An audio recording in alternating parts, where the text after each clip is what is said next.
Welcome student. आज फिर से एक वीडियो लेकर के आप लोगों के सामने उपस्थित हुए स्टूडेंट। इसमें आप लोगों की क्रिया की टॉपिक पढ़ाने जा रहा हूं और इसमें आप लोग ध्यान दीजिएगा। क्रिया जो है बहुत ही बेहतरीन क्लास से आप लोगों को बताने वाला हूं। इसमें देखिएगा, एक चीज मैं आप लोगों को बता देता हूं। देखो, क्रिया जो है ना, इसमें दो पार्ट में वीडियो आएगी, ठीक है ना। पहले पार्ट में आप लोगों को क्रिया की रचना की दृष्टि से क्रिया के भेद, और इसके बाद आप लोगों को प्रयोग की दृष्टि से क्रिया के भेद। आप लोगों को रचना की दृष्टि से देखो, क्रिया के भेद जो होते हैं वह दो प्रकार के होते हैं, और आपके प्रयोग की दृष्टि से जो क्रिया के भेद जो होते हैं वह आपके 6 प्रकार के होते हैं। तो आज ये दोनों टॉपिक क्लियर करवाऊंगा। नेक्स्ट वाली वीडियो में जो है वह आप लोगों को कौन सा मिलने वाला है, तो वह आप लोगों को जो मिलने वाला है, जैसे सहायक क्रिया है, ठीक है ना, ये सारी चीजें आप लोगों को मिलने वाली हैं। तो चलिए आगे बढ़ते हैं, देर न करते हुए टॉपिक को स्टार्ट करते हैं। तो क्रिया, देखिए क्रिया किसे कहते हैं, ठीक है ना। सॉरी, ये मार्कर बहुत ज्यादा हो गया। यह आपका, यहाँ पर आगे चलते हैं। क्रिया क्रिया क्रिया किसे कहते हैं? जिन शब्दों से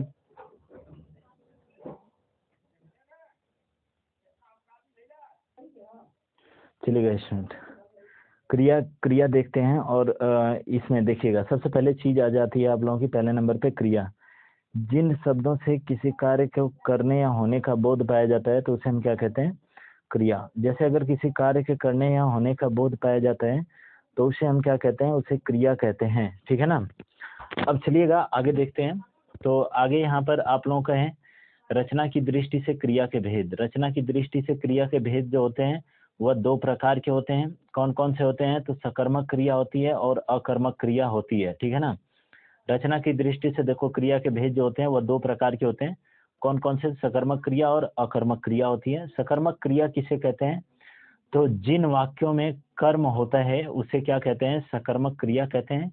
और जिन वाक्यों में कर्म नहीं होता है उसे क्या कहते हैं? अकर्मक क्रिया कहते हैं। चलिएगा आगे बढ़ते हैं। और यहाँ पर आप लोगों का देख रहे हैं जैसे उदाहरण देख लेते हैं। उदाहरण आप लोगों का जैसे दिया हुआ है कि राम स्कूल जाता है। देखो, राम कहाँ जाता है? कहाँ का प्रश्न करोगे तुरंत आप लोगों के सामने निकल करके आएगा ऑब्जेक्ट यानी कर्म, ठीक है ना। तो यहाँ पर क्या हो जाएगा? राम कहाँ जाता है? तो यह स्कूल जाता है, ठीक है ना। तो इसका मतलब क्या हो जाएगा? यह आपका हो जाता है राम स्कूल जाता है, यह आपका कर्म हो जाता है। अर्थात कौन सी क्रिया हो जाएगी? यहाँ पर सकर्मक क्रिया हो जाएगी। जैसे मोहन खाना खाता है। मोहन क्या खाता है? तो खाना खाता है। इसका मतलब क्या हो जाएगा? ये जो खाना है वो आपका क्या हो जाएगा? यह आपका सकर्मक क्रिया के अंतर्गत आएगा। चलिए आगे बढ़ते हैं। जिन शब्दों को करने के लिए वाह्य साधन की आवश्यकता होती है तो उसे हम क्या कहते हैं? उसे यहाँ पर थोड़ा सा सही कर लीजिएगा। जिन शब्दों को करने के लिए यानी जिन कार्य को करने के लिए वाह्य साधन की आवश्यकता होती है तो उसे हम क्या कहते हैं? सकर्मक क्रिया कहते हैं।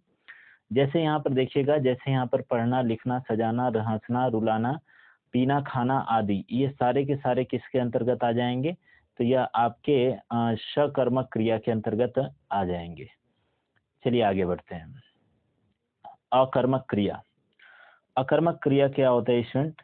तो यहाँ पर देखिएगा, जिन वाक्यों में कर्म नहीं होता है तो उसे अकर्मक क्रिया कहते हैं। देखो, जिन वाक्यों में कर्म नहीं होता है उसे क्या कहते हैं? अकर्मक क्रिया कहते हैं, ठीक है ना।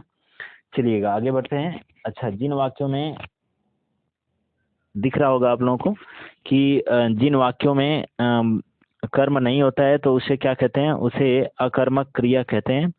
जैसे हंसना, उठना, बैठना, चलना, दौड़ना, सोना, कूदना आदि, ये सारे के सारे क्या हैं? अकर्मक क्रिया हैं, ठीक है ना। अब इसके बाद आगे चलते हैं। देखो, प्रयोग की दृष्टि से क्रिया के भेद। पहला टॉपिक यहीं तक आप लोगों का क्लियर हो गया स्टूडेंट। चलिए आगे बढ़ते हैं। प्रयोग की दृष्टि से क्रिया के भेद। अच्छा, प्रयोग की दृष्टि से क्रिया के भेद कितने होते हैं? तो यह 6 होते हैं।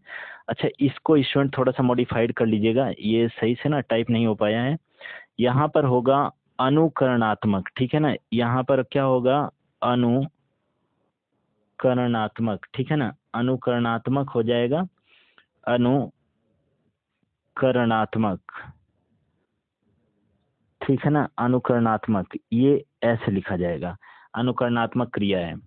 तो चलिएगा स्टूडेंट देखिएगा यहाँ पर, तो किसी ध्वनि शब्द का अनुकरण करके क्रिया का निर्माण होता है। किसी ध्वनि होगा यह, ठीक है ना, किसी ध्वनि शब्द का अनुकरण करके क्रिया का निर्माण होता है, तो उसे क्या कहते हैं, अनुकरणात्मक क्रिया कहते हैं, ठीक है ना। यहाँ पर भी आप लोग लिख लीजिएगा अनुकरणात्मक क्रिया, ठीक है ना। यानी किसी ध्वनि शब्द का अनुकरण करके क्रिया का निर्माण होता है, तो उसे अनुकरणात्मक क्रिया कहते हैं। चलिए आगे बढ़ते हैं। अगला आप लोग देखते हैं स्टूडेंट आप लोगों का, जैसे रमेश दरवाजा खटखटा रहा है, जैसे यहाँ पर देखो ध्वनि आ रही है ना, तो यह क्या हो जाएगा, यह आपका अनुकरणात्मक क्रिया हो जाएगा। गुनगुनाना, ठीक है ना, देखो गुनगुना, तो यहाँ पर क्या हो जाएगा, यह भी आपका क्या है, ध्वनि हो जाए, ध्वनि उत्पन्न हो रही है। भिन्न भिनाना, ठीक है ना, तो यह भी क्या है, यह ध्वनि उत्पन्न हो रही है, अर्थात यह क्या हो जाएगा, अनुकरणात्मक क्रिया हो जाएंगी। चलिए आगे बढ़ते हैं। और यहाँ पर आपका दिख रहा होगा दूसरा टॉपिक है पूर्वकालिक क्रिया। पूर्वकालिक क्रिया ऐसी क्रियाएं जो किसी एक क्रिया से ठीक पहले घटित होती है, तो उसको हम क्या कहते हैं, उसको पूर्वकालिक क्रिया कहते हैं। यानी ऐसी क्रियाएं जो किसी एक क्रिया से ठीक पहले घटित होती है, तो उसे हम क्या कहते हैं, पूर्वकालिक क्रिया कहते हैं। इसके अंत में कर या करके लगा रहता है, ठीक है ना, इसके अंत में क्या लगा रहता है, कर या करके लगा रहता है। ये देखिए, ये पहचान हो सकती है, आप लोग नोट कर लेंगे, ठीक है ना, ये पहचान ही है, ठीक है। जैसे वह खाना खाकर, देखो खाकर यहाँ पर कर आया ना, तो यहाँ पर यह क्या हो जाएगा, यह पूर्वकालिक क्रिया के अंतर्गत आएगा, ठीक है ना। पढ़कर, तो यहाँ पर कर जो है यह भी देखिएगा, यह आपका क्या हो जाएगा, पूर्वकालिक क्रिया हो जाएगी। अपना काम करके, ठीक है ना, तो देखो फिर यहाँ पर करके आया, तो यह आपका क्या हो जाएगा, पूर्वकालिक क्रिया हो जाएगी। चलिए आगे बढ़ते हैं स्टूडेंट। अगला आप लोगों का दिख रहा होगा कि यहाँ पर दिया है समस्त क्रिया। तीसरा जो टॉपिक है वो आपका समस्त क्रिया दिया हुआ है। जैसे यहाँ पर आप लोग डेफिनेशन देखिएगा, जो क्रिया दो धातुओं से मिलकर क्या हो जाती है, समास हो जाती है, तो उसे हम क्या कहते हैं, उसे समस्त क्रिया कहते हैं। जैसे उठ बैठ कर, ठीक है ना, वह उठ बैठ सकता है, वह घूम फिर सकता है। यहाँ पर देखो यह दोनों क्या है, पद समास है, ठीक है ना, यह दोनों पद समास हैं, तो यह आपकी क्या हो जाएंगी, समस्त क्रिया हो जाएंगी। चलिए आगे बढ़ते हैं स्टूडेंट, ठीक है।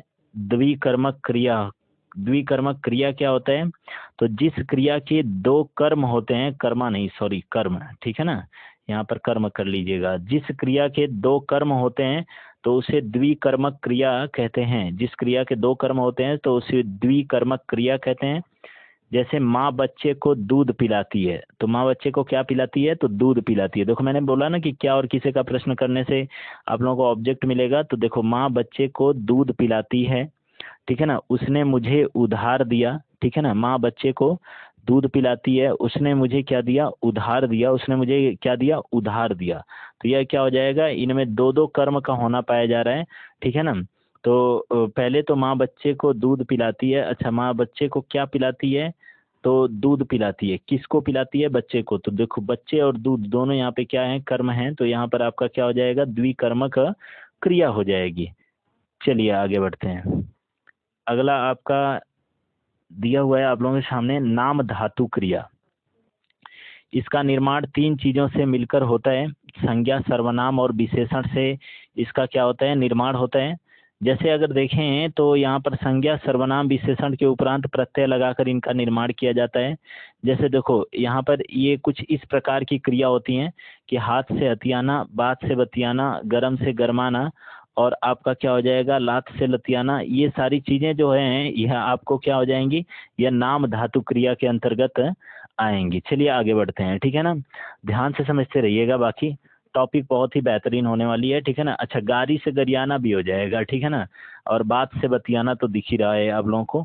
चलिए आगे बढ़ते हैं। अगला आप लोगों का, ठीक है ना, अगला पॉइंट प्रेरणार्थक क्रिया। ऐसी क्रिया जिन्हें कर्ता स्वयं नहीं करता है बल्कि किसी और से करवाता है, तो उसे प्रेरणार्थक क्रिया कहते हैं। अच्छा ऐसी क्रिया जिन्हें कर्ता स्वयं नहीं करता है बल्कि किसी और से करवाता है, तो उसे प्रेरणार्थक क्रिया कहते हैं। देखो प्रेरणार्थक क्रिया दो प्रकार के होते हैं स्टूडेंट।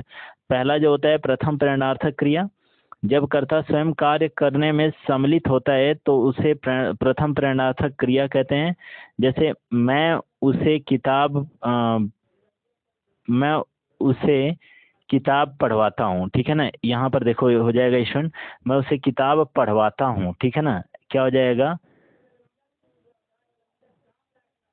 पढ़वाता हूँ, ठीक है ना, मैं उसे किताब पढ़वाता हूँ, ठीक है। तो यह आपका क्या हो जाएगा, यह आपका प्रथम प्रेरणार्थक क्रिया हो जाएगा। चलिए आगे बढ़ते हैं। अगला, अगर मैं और बात कर रहा हूँ स्टूडेंट, तो देखो प्रिया तोते को अमरूद खिलाती है, ठीक है ना। ये सॉरी स्टूडेंट, ये ठीक है ना, ये थोड़ी सी गलती हो गई यहाँ पे।